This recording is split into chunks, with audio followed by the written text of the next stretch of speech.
Yo my people, Sidhu Junior here, back with another video. And with the news coming out that Florian Wirtz has broken the British transfer record of 150 million euros to Liverpool, I am here today to rank every club's biggest signing. Every club's biggest signing, I'm ranking them A to D, pretty standard, pretty self-explanatory. Let's get into it. The first club I've got is Chelsea, and their club record signing is Enzo Fernandez for 121 million euros. He joined in January 2023. He's still there now, and I'm giving him a C. He hasn't really set the world alight, let's be honest. For 150 mil and the World Cup he came off, which he was bought from, he hasn't really done much. At the World Cup, he was scoring bangers, getting assists. He just kind of sits there in Chelsea for midfield and kind of gets passed by. I'm going to be honest, this season he has been a lot better. This has probably been his best season in a Chelsea shirt. It can get to a B, but 100 mil and you just got Champions League in about 2 years. It's a C. It's not bad. It's not great. You know what I mean? It's just kind of there. For 100 mil for a player that's there, it's not great at all. Onto Burnley now, and their record signing is Amdouni for about 18 million pounds. He was signed in the summer of 2023. He then left a year later. It's a D. He was brought in to keep them up in the Premier League as a record signing striker. He scored 5 goals. That's not good enough. No matter who you are, 5 goals in the Prem to keep up your team is not good enough. It's a D. And he left a year later. He was signed on a 5-year contract and he was there for 1 year. It's a D. It's a failure of a transfer. On to Crystal Palace now, and their record signing is Christian Benteke for around 30 million pounds from 2016 to 2022. And I'm going to give him a C. He did alright. It weren't great. It weren't bad. I don't really remember much. I don't know how we got 35 mil for him, but we did. He was an average striker. He had 1 good season at Aston Villa. That's about it. Let's be real. Benteke's whole career was based off that 1 season in Aston Villa in like 2012. Got him a Liverpool move and then got him a Palace move. He was okay at Palace. It's a C. He wasn't bad. I don't remember him being awful, but he didn't obviously set the world alight. So it's a C. On to West Ham, and their record signing is Sebastian Haller for 50 million euros. Back in 2019, he left around 2 years later.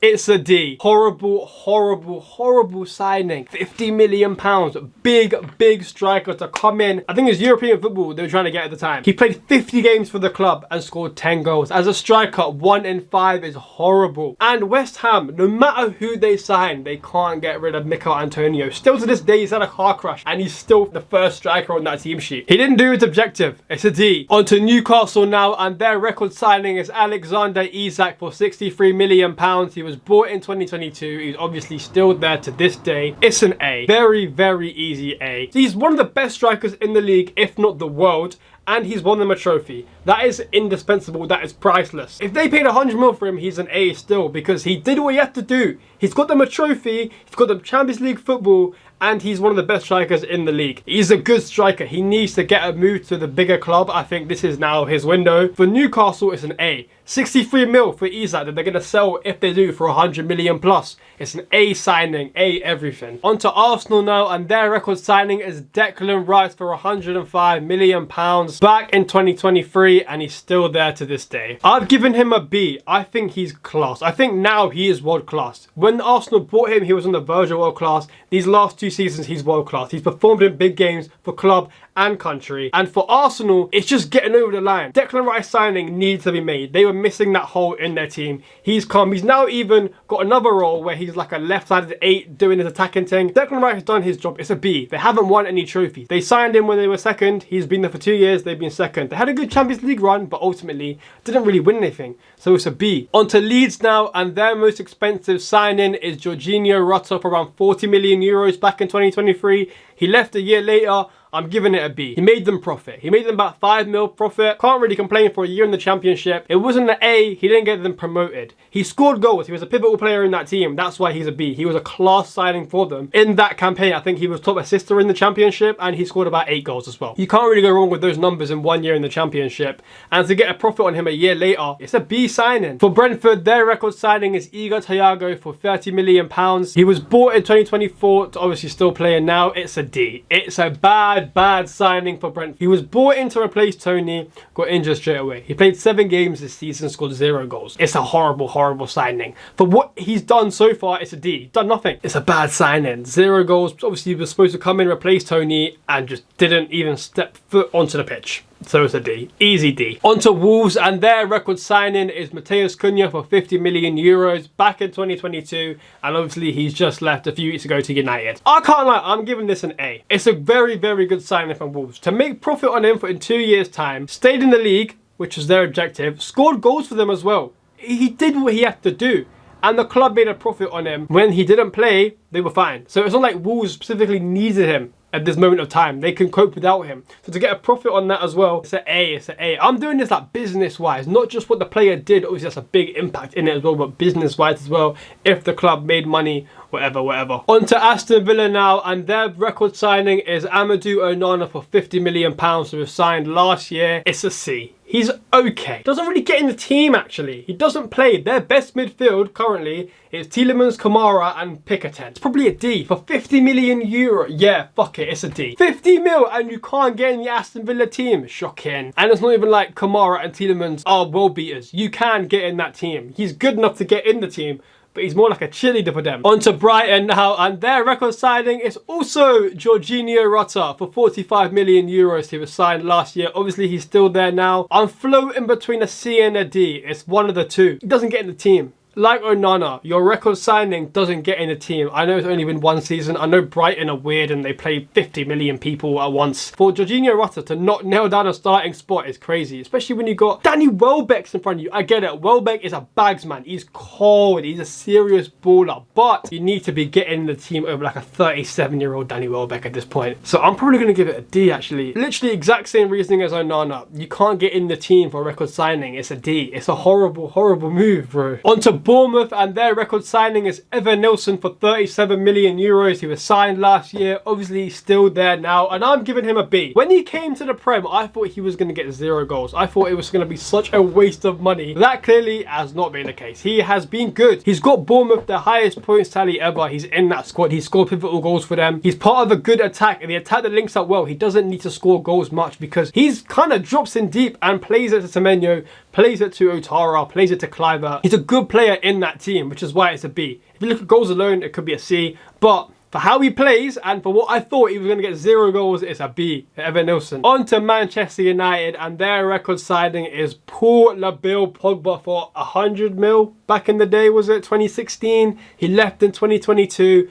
I'm giving it a B. Paul Pogba is fantastic. Paul Pogba, the footballer, is amazing. If you give me a choice of the best De Bruyne or the best Pogba, I'm always taking Pogba. Obviously, De Bruyne is the better player, has been over more years, but you're looking at like on their day kind of players. Pogba is the epitome of that. And for United, he produced a lot of that. He got so much scrutiny for how bad he was. Like, he wasn't that bad. He was being forced to play CDM, forced to play left wing at times. Just put him in this natural position and let him just dictate football games. If he came today and was dropping them level of performances now, he wouldn't be considered as bad as he was then. I get it, for 100 million, you're supposed to win the league, supposed to do that, supposed to kind of be the best player in the world. For the stick he got, he wasn't that bad. He wasn't that bad, which is why I'm giving it a B. On to Tottenham now, and their record signing is Dominic Solanke for £65 million last year, and I'm giving it a C. Like, yeah, they won the Europa League. Good season for him, but didn't do much. He was injured a lot of the year. He didn't score many goals, considering he scored 20 last year, and I thought, put him with better players, he's just going to score more goals, naturally. No.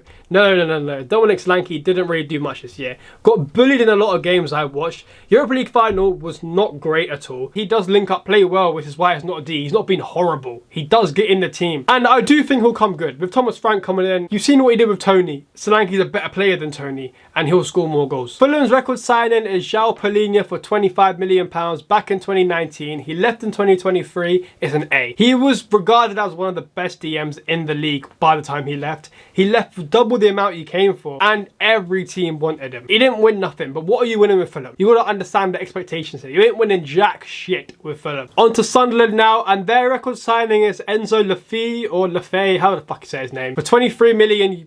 He was signed 6 months ago, so it's a bit weird kind of grading it. He was bought to get promoted, and he did that, and now he's signed on a permanent. It's a B, I think. It's not an A, because he didn't really set the world alight in the championships. Like, he came in and was, boom, best player in the league, which he should have been. So it's a B. On On to Liverpool now, and their record signing is Darwin Núñez for £85 million, and it is a C. Let's go with C. It's a C. It's not a D because I think we're getting around 75 million for him, so we're not losing too much. I thought we would be losing 20-30 mil off him. He scored in important moments. The brace against Newcastle, the brace against Brentford this year. He's won the Prem with us. He's won like a few trophies here and there. But for our record signing to just constantly be the face of the league when it comes to how shit strikers are, is not good. Like whenever he's thrown goal, I have zero confidence he's going to score or even get it on target nowadays. He's got all the attributes to be a good striker, except up here and the finishing. But up here is really where it matters because he has got no mental IQ at all. Offside 24 times a game. He's offside every game, like 5 times a game. It's ridiculous. On to Everton now, and their record signing is Gylfi Sigurdsson for £50 million. We're just going to move swiftly on this. It's a D. He touches kids. On to Nottingham Forest, and their record signing is Elliot Anderson for €40 million. He was signed last year, and it's a B. He made Nottingham Forest tick this year. He's been class. He's been very under the radar. He's been one of their better midfielders alongside Gibbs White, obviously. But he ain't going to get the numbers like Gibbs White because that's just not his role. But he sets tempos for that game. He dictates games. He's very good in the tackle as well. He's a very good like DM in a double pivot. He can do the passing, he can do the tackling, also like a good level. It was a mainstay in the team the whole year as well. I don't know why Newcastle let him go. On to the last club now, Manchester City. Their record signing is Jack Grealish for £100 million back in 2021. He's probably going to leave this summer. I'm giving it a C, and that is mainly for that year where they won the treble, where he was a big part in that. He was their left winger. He made things tick on that left side. Apart from that 1 year, nothing. And the way Pep's moving now, bringing in all these strong, like explosive wingers, this isn't what Jack Grealish is for. He's gonna have to leave the club. He's a very good footballer. That's why obviously he costs 100 mil in the first place. He just doesn't get in the team enough, unfortunately. And for 100 mil, you've got to get in the team at least, bro. So it's a C. I think that's fair. Jack Grealish's time at Man City is probably about a C, especially this year. Did not get in the team once. He struggled to get in the team when he came in. Still can't get in the team like 4 years later. Literally, that treble year saves him. Those are my ranking every club's record signing. Do you agree? Let me know in the comments below. Like, comment, subscribe, all of that. I'll see you in a bit, and love.